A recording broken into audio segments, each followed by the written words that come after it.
하나님의 말씀은 역대상 14장 1절에서 7절입니다. 역대상 14장 1절 두로왕 히람이 다윗에게 사신들과 백향목과 석수와 목수를 보내 그의 궁전을 건축하게 하였더라. 다윗이 여호와께서 자기를 이스라엘의 왕으로 삼으신 줄을 깨달았으니 이는 그의 백성 이스라엘을 위하여 그의 나라가 높이 들림을 받았음을 알미었더라. 다윗이 예루살렘에서 또 아내들을 맞아 다윗이 다시 아들들과 딸들을 낳았으니 예루살렘에서 낳은 아들들의 이름은 삼무아와 소박과 나단과 솔로몬과 이팔과 엘리수아와 엘벨렛과 노가와 네벳과 야비아와 엘리사마와 부엘라다와 엘리벨렛이었더라. 오 하나님 아버지, 은혜를 감사합니다. 오늘 이 아침도 하나님 말씀으로 교훈하여 주시니 감사를 드립니다. 예수님 이름으로 감사하며 기도드리옵나이다. 아멘. 자, 역대상 14장은 앞에서도 말씀드렸지만은 14장에 왜 이런 내용이 여기에 있는가 하는 것, 그것을 우리가 이 문맥상으로 깨닫는 것이 이 본문을 이해하는데 너무 중요한 것입니다. 그래서 우리가 성경을 어떻게 읽어야 되는가, 성경을 바르게 깨닫게 하기 위해서는 우리가 어떻게 성경을 봐야 되는가, 성경의 독특한 성경의 특징들이 있다. 특징. 자, 무슨 말씀이냐? 앞에서 말씀드렸습니다. 13장에서 6장까지가 하나님의 궤, 언약궤죠. 또는 법궤라고 불리는 하나님의 궤를 새로 마련한 예루살렘으로 기랏 여아림에서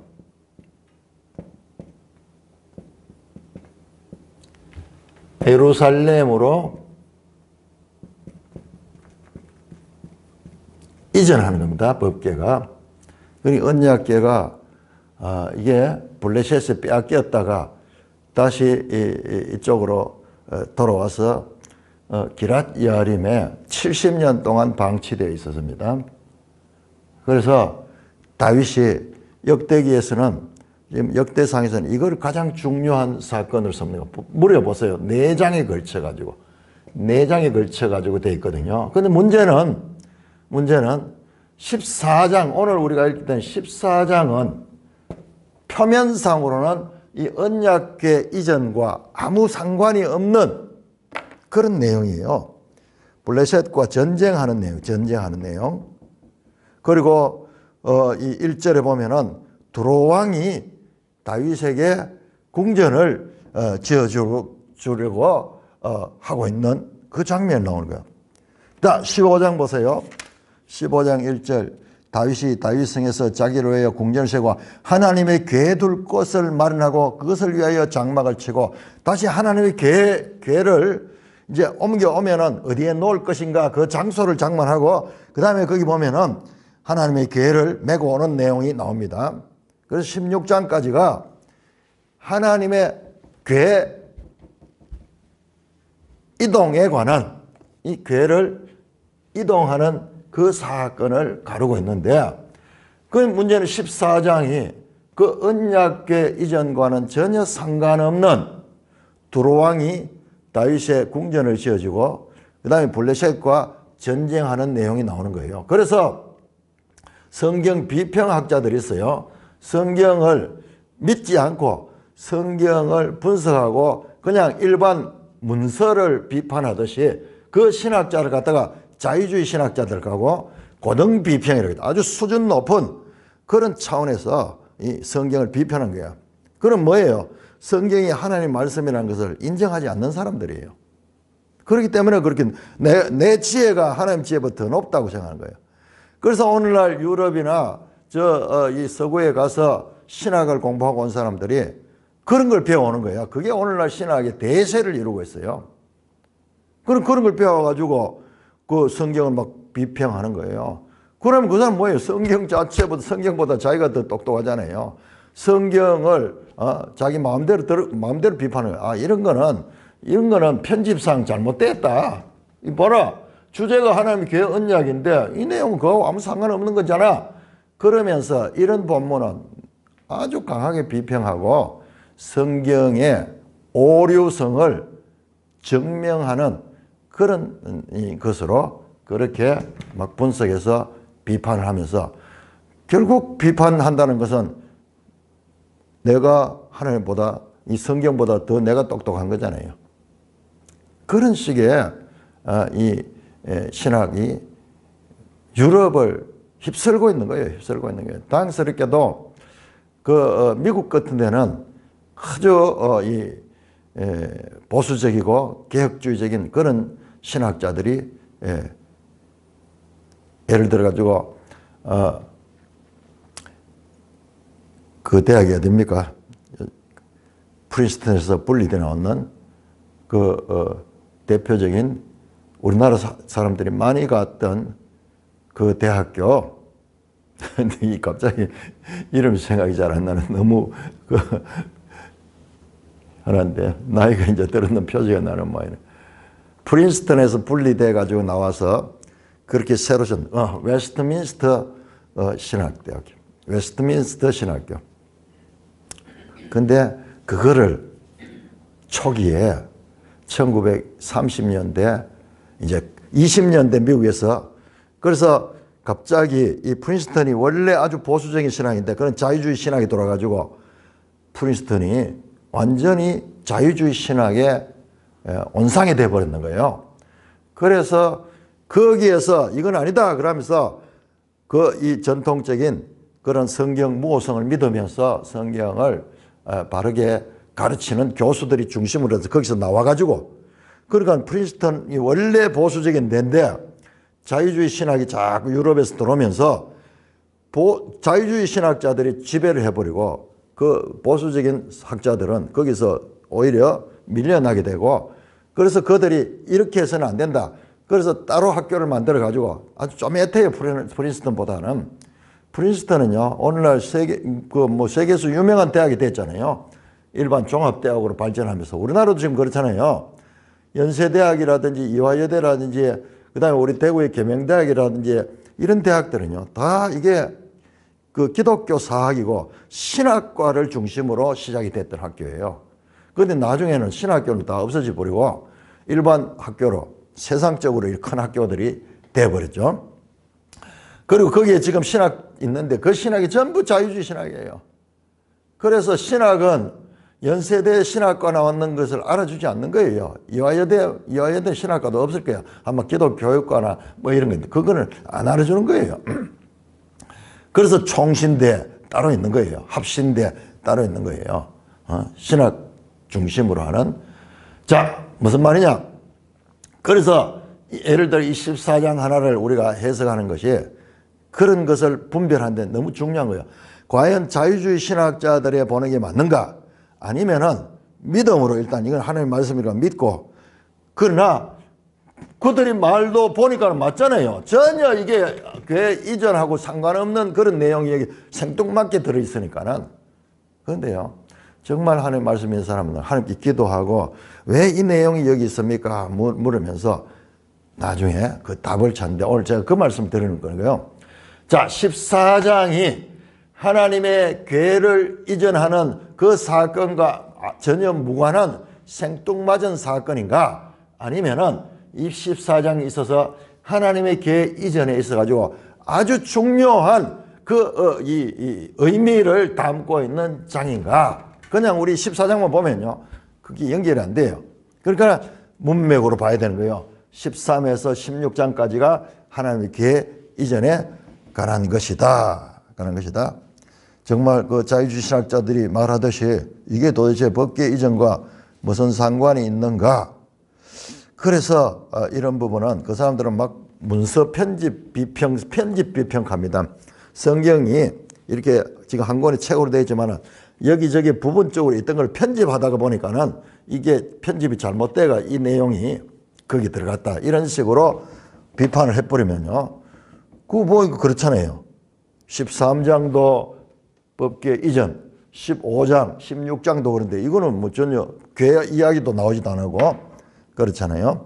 자, 그런데 우리가 본문을 자세히 살피면서 14장이 언약계 이전과 아주 밀접한 연관성을 가진다는 것을 오늘 제가 말씀을 드리겠습니다. 자, 먼저 이제 본문에 충실합니다. 자, 두로왕 히람이 갑자기 생뚱맞게 두로왕 히람이 등장합니다. 자, 이 내용은요. 오늘 요 나오는 본문 전체가 사무엘하 5장 11절에서 16절에 나오는 내용 똑같이 나옵니다. 똑같이 나오는 내용. 그러니까 편집하긴 했어요. 편집하긴 했는데 그런데 역대기는 그 편집의 의도를 가지고 하는 거예요. 안 그러면은 사무엘하에 나오는 역사 이야기, 역대기 똑같이 그런 이야기를 하는 거예요. 같은 이야기지만은 주제가 다른 거예요. 주제가 사무엘하는 그냥 다윗 생의 일대기를 나열하고 있다 그러면은 이 역대상은 주제를 가져요. 다윗이 하나님의 계획, 결국 이 하나님의 계획은 어디 갑니까? 성전의 핵심이잖아요. 성전의 지성소에 들어가는데 다윗이 이 성전 이 건축을 이제 본인이 하기 위한 모든 준비를 하고 그 아들 솔로몬 때 성전 건축하자는 그 이 주제가 역대기는 주제가 전부 성전과 연결되어 있어요. 성전과. 여러분 성전이 성경의 핵심 주제입니다. 핵심 주제예요. 오늘날 신약도 마찬가지입니다. 신약도 신약의 핵심 이 사상이 성전사상, 성전사상. 건물 성전이 아니라 성령이 우리 가운데 내조하시는 성전이라는 것을 우리 개인들이 하나님의 성전이라는 것을 이것을 모르면은 신약 자체가 성립이 안 돼요. 신약은 하나님이 우리를 성전 삼는 이야기가 신약이에요. 신약.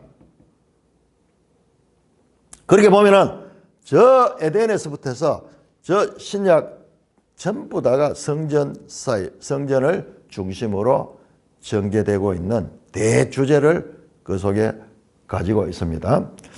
자, 그래서 이 히람이 두로는 그 바로 이 이스라엘 위쪽에 있는 그 나라죠. 두로, 시돈 항상 같이 나오죠. 근데 여기가 뭐냐? 페니키아라는 나라. 페니키아.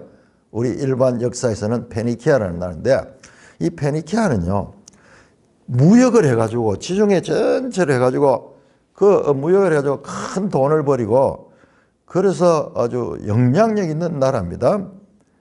그래서 이 두로왕 히람이 다윗에게 이 사신들을 보내고 그 다음에 이 두로 지역의 특산물이 백향목이에요. 오늘날도 보면 이게 레바논 이쪽 지역이거든요. 북쪽에 레바논, 오늘날 레바논 국기에 보면은 이 백향목이 국기에 탁 그려져 있어요. 그래서 레바논 백향목, 나무가 곧게 높게 큽니다. 그러니까 큰 건축을 하는 데 있어 가지고 고대에는 전부 목재를 이용해서니까는 건축 재료는 최상품이에요. 우리나라도 뭐 금강송 하는 거, 이 영주나 뭐 이런 데 가면은 춘향에 있는 춘향목, 거기에 이 소나무가 곧게 굵고 곧게 쭉 해서 옛날 궁전 건축하고 이럴 적에 그 나무, 거기서 나무를 가져가지고 그렇게 사용했습니다. 같은 거예요. 레바논에 이 백향목, 궁전을 지으려고 하면 보통 집하고 다르잖아요. 그래서 좋은 목재가 있어야 되죠. 그래서 백향목과 그 다음에 그것을 건축을 할 수 있는 석수, 그 다음에 목수, 나무를 달아가지고 석수와 목수를 보내가지고 그의 궁전을 건축하게 하였더라. 갑자기 궁전 건축 이야기 나오는데, 근데 두로왕 히람이. 자, 이것도 마찬가지요. 이것도 지금 생뚱맞은 이야기야. 그러고 그 뒤에 나오는 내용을 보면은 또 뭐 건축하고 관계없는 이야기야. 자, 그런데 보세요. 17절 봐, 17절. 4장 17절. 다윗의 명성이 온 세상에 퍼졌고 여호와께서 이 모든 이방 민족으로 그를 두려워하겠더라. 뭐예요? 두로왕 이방 나라잖아요. 그 다음에 끝에도 이방 민족들이 다 이 다윗을 두려워하면서 다윗의 명성이 세계적인 명성을 가진 거예요. 그 당시 세계적으로. 여러분, 다윗이 가졌던 이 땅이 이스라엘 역사에서 다윗과 솔로몬 시대가 가장 크잖아요. 그러니까 이웃에 강대국이었는데 두로도 아주 경제적으로 탁월하고 그 다음에 아주 이 사람들이 그 장사꾼들이 되어가지고 아주 머리 회전이 빠른 사람들이에요. 그래서 이 두로왕 히람이 다윗에게 호의를 베풀면서 그렇게 나오고 뿐만 아니라 끝에 보니까 이방인들이 다 다윗에게 존경하고 다윗의 명성이 나고 이방인들이 두려워하는. 그러니까 이 14장은 다윗이 그 나라, 다윗의 나라가 아주 강성해졌다는 그런 내용을 지금 암시하는 거예요. 이게 성경이에요. 설명이 없다니까요. 그리고 왜 두로왕 히람이 다윗에게 이 사신들을 보내고 백향목과 석수와 목수를 보내가 그의 궁전을 건축해 줬는가? 설명이 없어요. 끝에도 그러니까 성경은 계속 우리가 깊이 묵상하면서 왜 이런 내용이 여기 있을까? 자, 더 자세히 보겠습니다. 2절의 번역이 참 어려워요. 다윗이 여호와께서 자기를 이스라엘 왕으로 삼으신 것을 깨달았으니 이는 그의 백성 이스라엘 외에 그의 나라가 높이 들림을 받았음을 알미였더라. 무슨 말인지는 알겠는데 어려운 말이 아닌데 한마디로 다윗이 하나님이 자기를 세워서 이렇게 높이 그 나라를 높이 들리게 했다 하는 것을 그는 하나님이 했다는 것을 알았다는 거예요. 그래서 그 다음에 갑자기 3절에서 다윗의 예루살렘에서 놓은 아이들 이야기가 쭉 나와요. 예루살렘에서 또 아내들을 맞아 다윗이 다시 아들들과 다. 자, 예루살렘에서 가면요, 다윗이 왕이 된 이후에요. 왕이 된 후에 다윗이 이 통일 이스라엘의 왕이 된 후. 그러니까 그 이전까지는 다윗 이전까지는 예루살렘이 그냥 여부수 사람들이 이 점령해서 살고 있는, 비록 여호수아 때 그 땅을 분배를 받았지만은 베냐민 지파에게 분배가 된 땅이지만은 실제적으로 그게 정복되지 않아서 여부수 원주민들이 살고 있잖아요. 그 다윗이 왕이 되면서 제일 먼저 이 예루살렘을 정복하고 그것을 이제 다윗성이라고 이름을 지었다는 게 앞에 나왔죠. 자, 그래서 이제 이 예루살렘에서 아내를 맞아 자식들을 낳았다. 아들과 딸 낳았다. 그래서 예루살렘에 낳은 아들들 이름 나오는데 13명의 이름이 나옵니다. 삼무와 소밥, 나단, 솔로몬, 입함, 엘리수아.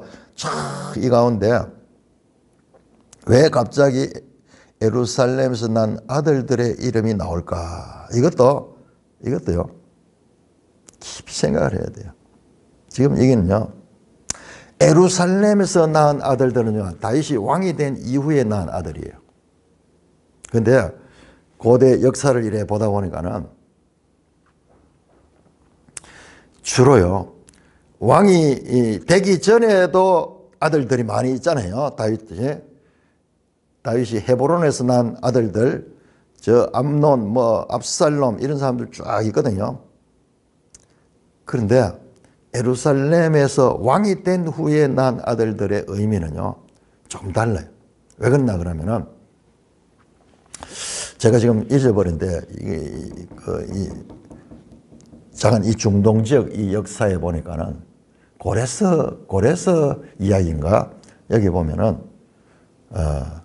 그런 게 나와요. 사실상 장자가 왕위를 계승해야 되는데 그 한 신하가 이 장자가 이제 그릇이 안 되는 거예요. 그래서 그 밑에 그 동생들 가운데 훌륭한 인물이 있는데 그 인물을 왕으로 세우려고 그렇게 가는 거예요. 왕이요.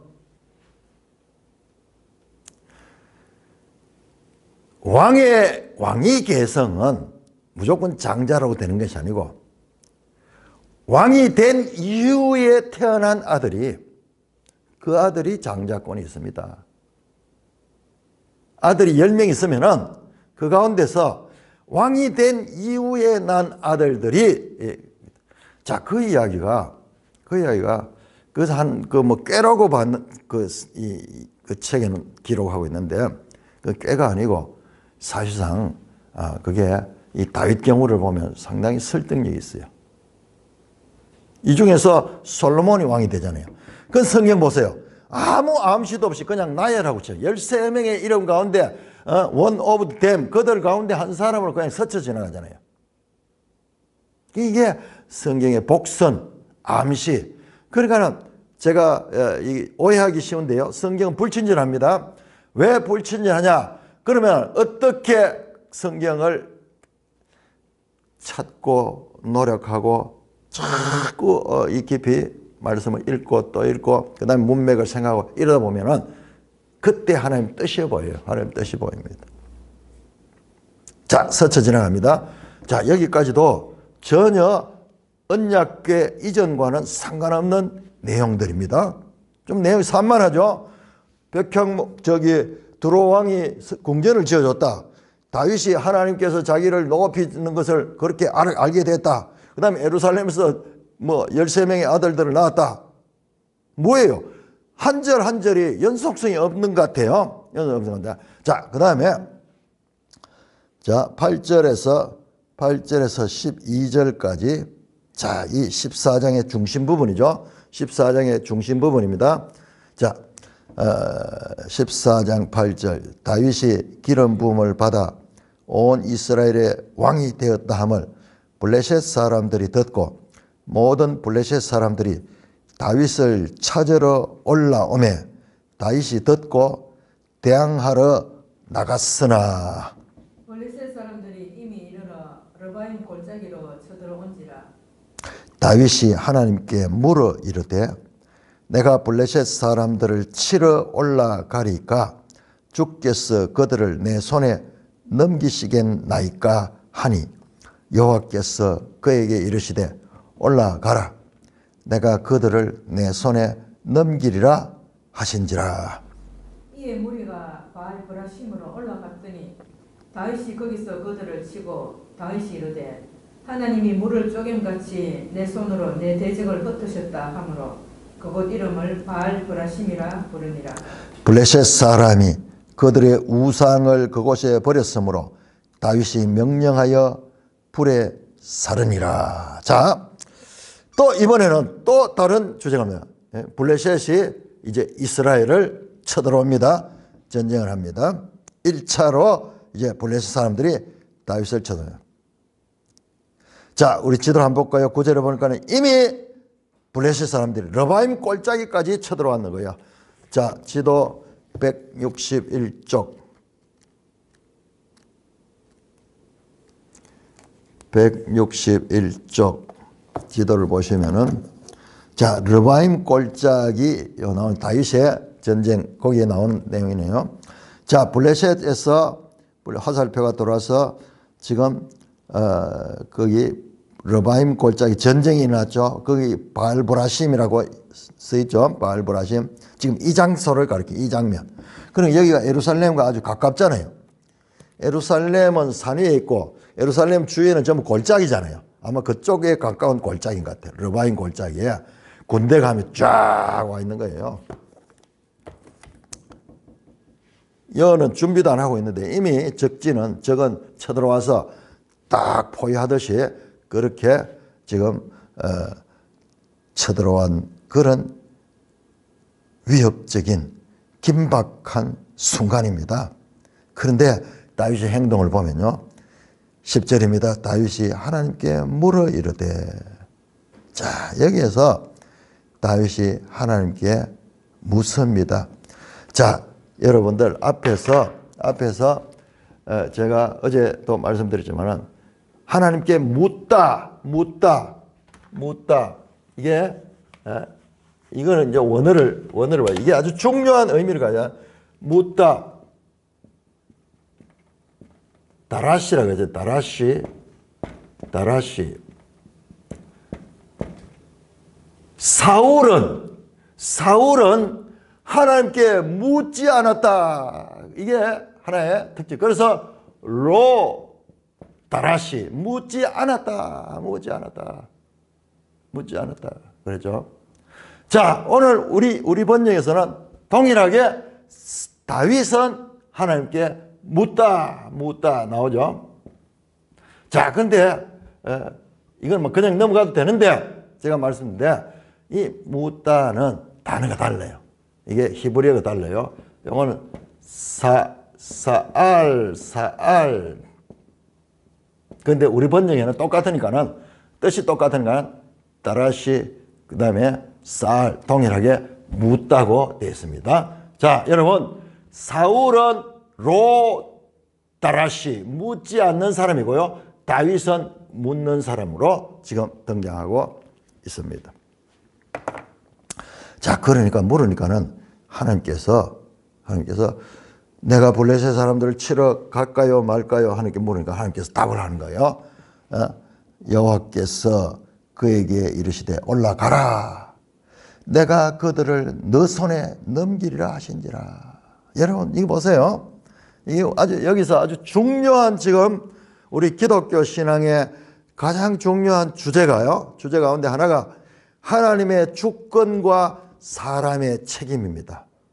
여러분 애정론이나 이 칼빈 교리를 잘못 이해하는 사람은 하나님 모든 걸 다 주권적으로 예정하고 섭리하시면은 사람은 로봇이고 그리고 믿을 사람과 믿지 않을 사람도 하나님 다 이미 예정해놨는데 그러면 우리는 무슨 의미가 있느냐 그러면서 애정론에 대해서 공개한대요.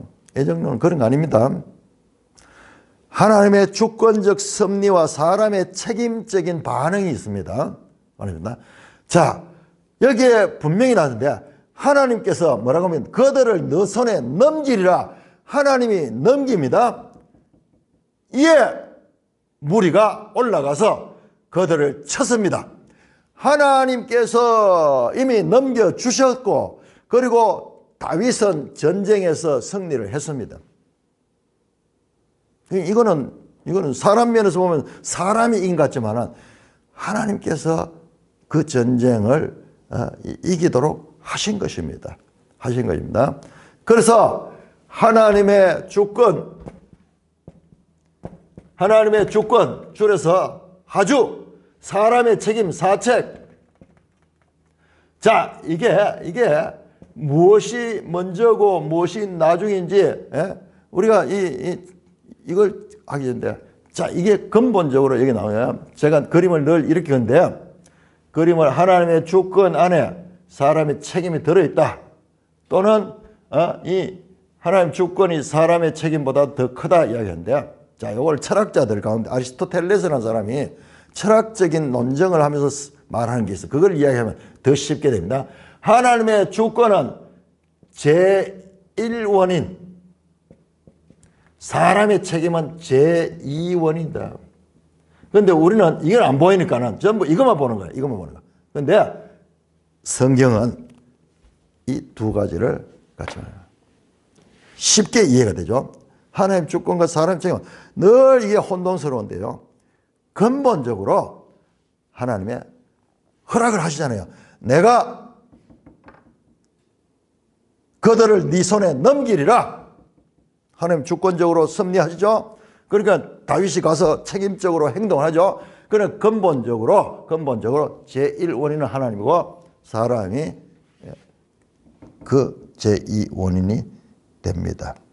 자, 다윗이 거기서 그들을 치고 다윗이 이르되 하나님이 물을 쪼개같이 내 손으로 내 대적을 흩으셨다 하므로 그곳 이름을 바알브라심이라 했다. 자, 여기에 아주 중요한 메시지가 들어있습니다. 자, 이 하나님의 전쟁에서 하나님이 그들을 쳤다. 페레츠. 바로 어제 13장에 나왔던 그 페레츠, 페레츠 우사를 하나님이 쳐버렸잖아요. 그 똑같은 단어예요. 하나님이 치다. 어떻게 그들을 하나님이 물을 쪼개같이 물을 쪼개다 하는 요 단어가 요 페레츠예요. 페레츠. 찢다, 쪼개다. 페레츠입니다. 하나님이 물을 흩음같이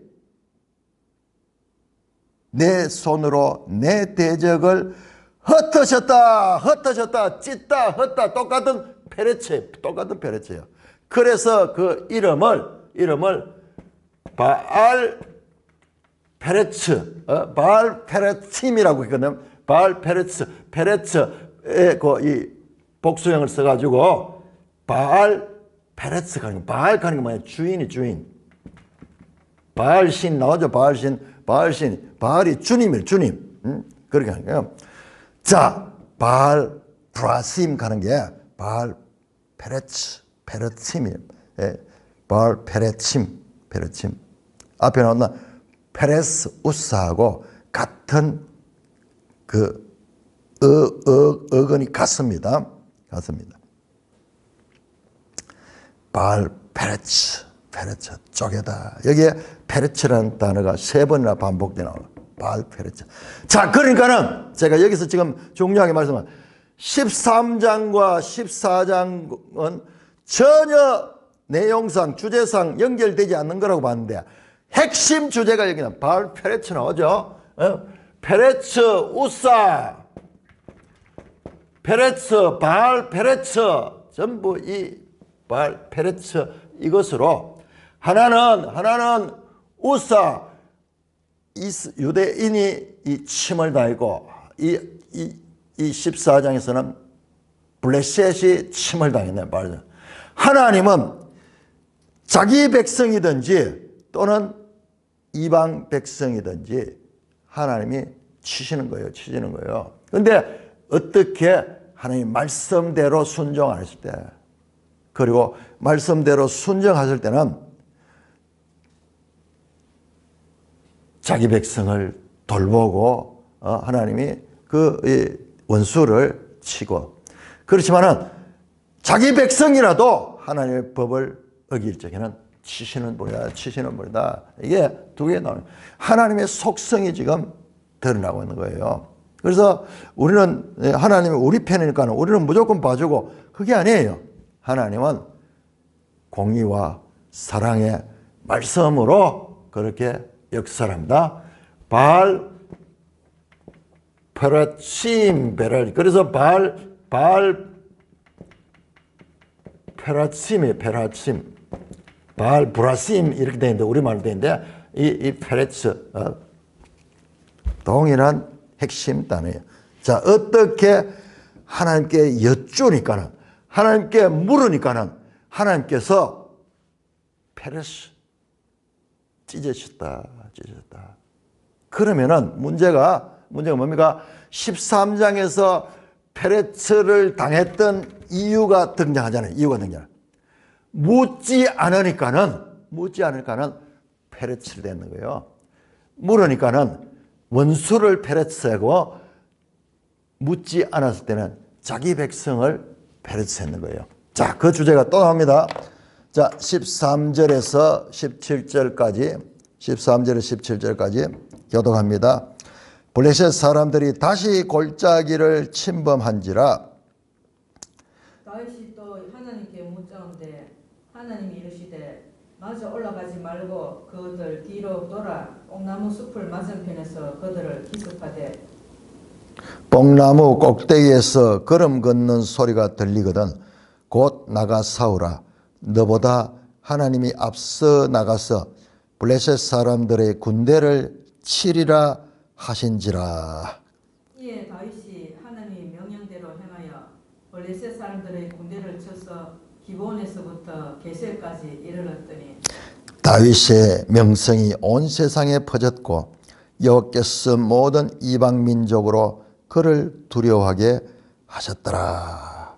자, 2차로 블레셋 사람들이 다시 골짜기를 침범했다. 여기는 골짜기 어디냐? 안 나오죠? 앞에 나왔던 그 르바임 골짜기 거예요. 다시 이제 블레셋이, 그러니까 블레셋은 이쪽 바닷가에 이 서쪽 끝에 있으니까는 동쪽으로 그렇게 예루살렘 쪽으로 쳐들어왔는 겁니다. 자, 그럴 때 어떻게 합니까? 다윗이 또 하나님께 묻다, 또 물었다. 여러분, 사무엘하 2장을 한번 봅시다.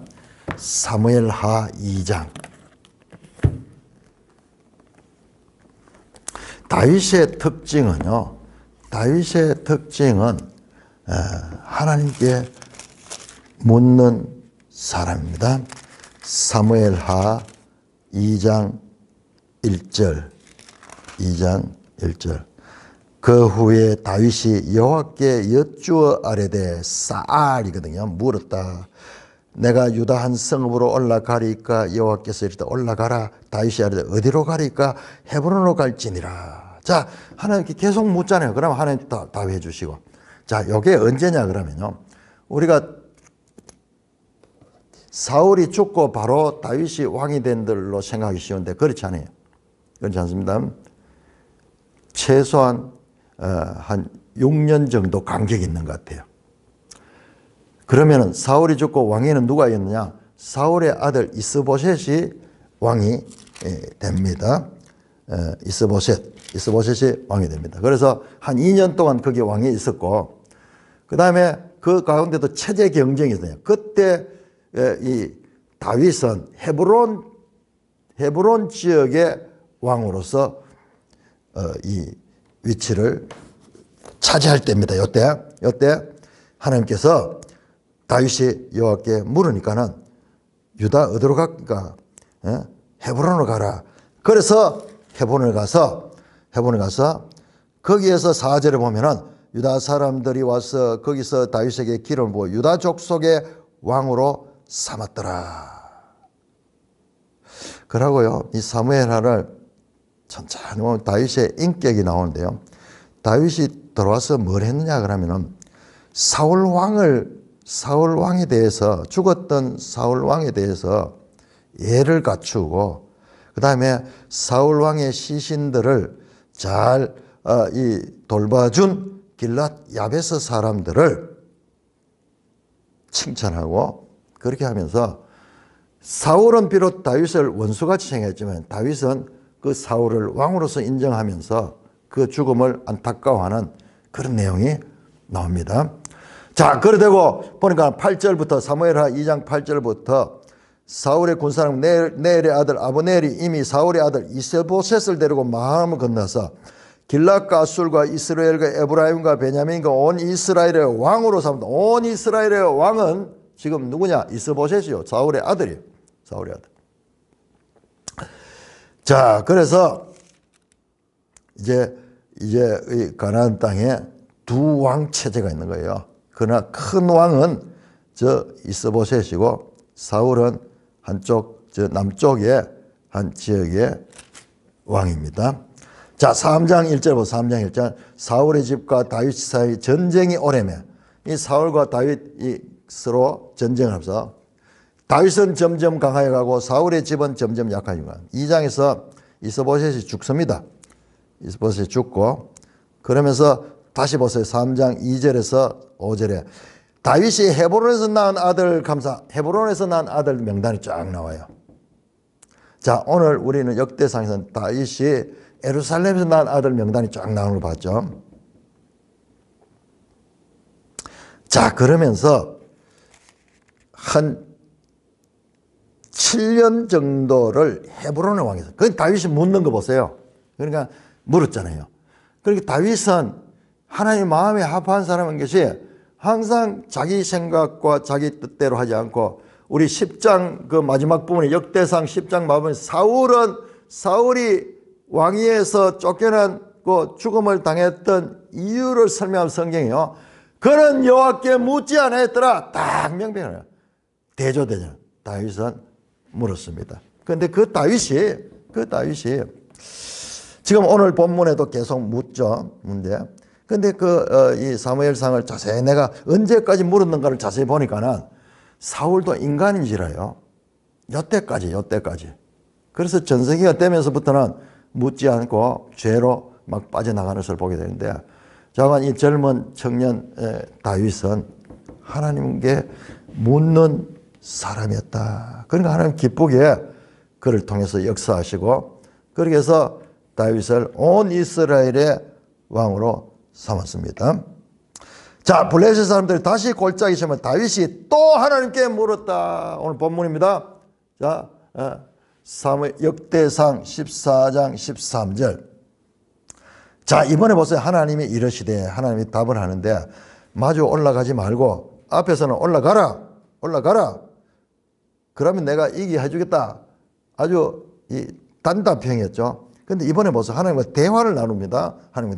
하나님이 마주 올라가지 말고 그들 뒤로 돌아 뽕나무 숲을 맞은편에서 그들을 기습하라.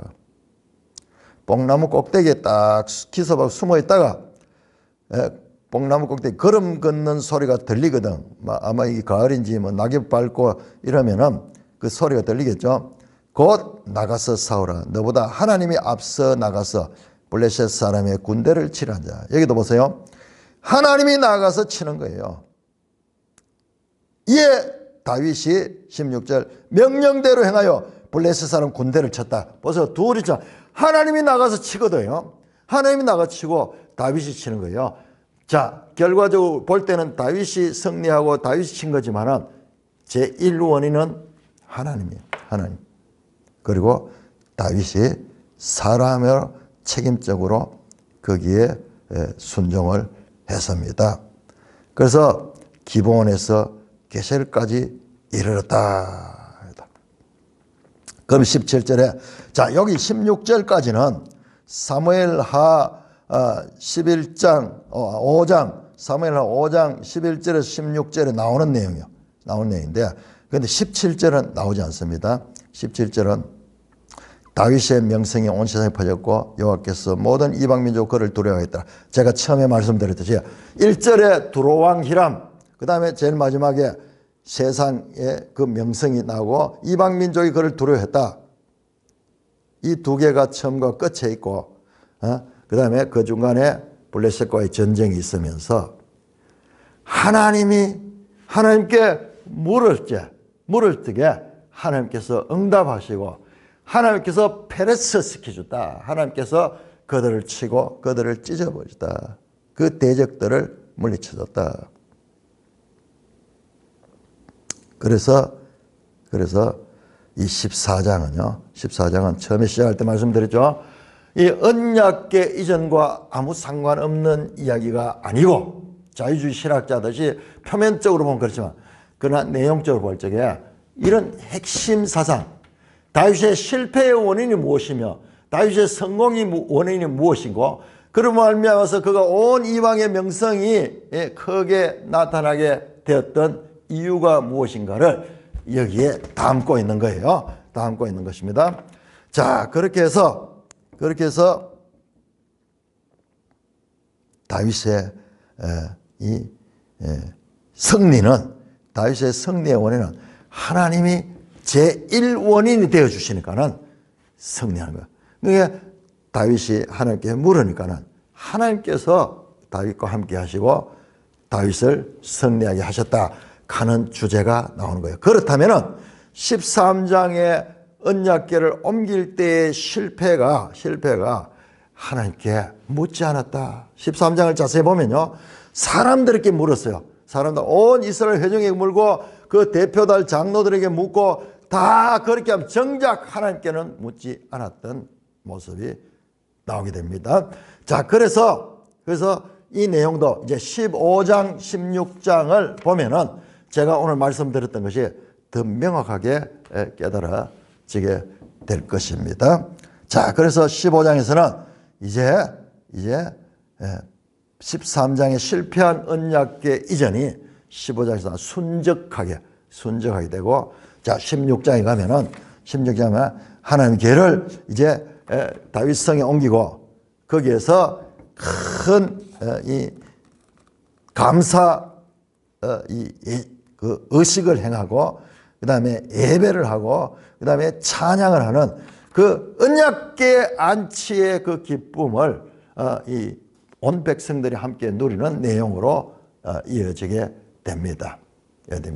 자, 그래서 오늘은 정말 중요한 내용이죠. 본문을 이해하는 것보다 문맥상으로서 14장 같이 전혀 이 문맥상 연결되지 않은 것 같은데, 근데 주제상으로서 아주 중요한 그 연결점을 주는 14장이 왜 거기에 있었는가?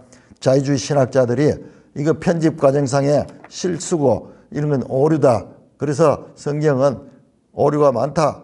그런 식으로 주장하는 증거 본문을 삼는데, 오늘 우리가 그런 관점에서 봤을 적에 그들이 얼마나 표면적으로 보고 있네요. 성경.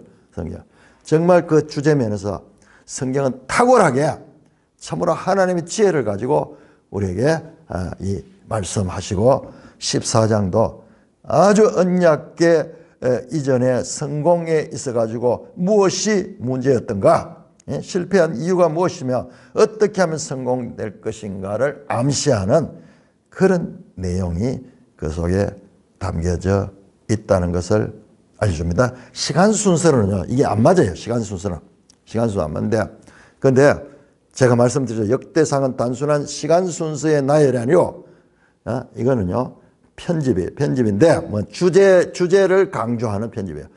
언약궤를 옮기고, 여러분 17장 가면요 그 유명한 이 다윗 언약이 나오고, 그 다음에 이제 이 18장 이후로는 29장까지 다윗 기사가 쭉 연결되는데, 거기서 하나님이 늘 함께 하셔서 다윗이 승리하고, 그 다음에 다윗이 하나님의 이 성전 건축을 위해서, 이 성전의 핵심이 하나님의 궤잖아요. 그 성전 건축을 위해서 준비하는 내용들이 이어지게 되는 것입니다. 자, 그래서 오늘 14장의 본문의 내용보다도 이 구조상, 맥락상 이것이 가지는 의미가 어떠한 것을 제대로 아는 것은 참으로 이 성경을 앞으로 바르게 이해하는데 아주 중요한 하나의 사례가 될 것입니다. 그래서 함부로 성경을 사람의 생각으로 판단하고 재단하고 하는 이런 무지하고 이런 교만함이 얼마나 악한 것이며, 하나님의 말씀을 연구한다 그러면서 말씀을 비판하는 그런 것이 얼마나 악한 것이며, 그들은 참으로 불행하잖아요. 성경을 가지고 하나님을 점점 믿지 못하는 방향으로 나가는 거예요. 그거는 악령이 하는 거야, 악령이. 성령의 인도를 받을 때 그런 전혀 생뚱맞은 같은 내용조차도 그랬구나, 내 생각이 부족했구나, 이런 것을 깨닫게 되면서 우리가 점점 더 하나님의 말씀을 더욱더 깊이 믿고, 그 말씀에 하나님의 지혜가 있구나, 우리 생각과 우리 지혜보다 더 높으신 하나님의 지혜가 있구나, 성경이 자정하고 있다는 것을 우리가 알 수 있는 것입니다. 찬송가 86장입니다.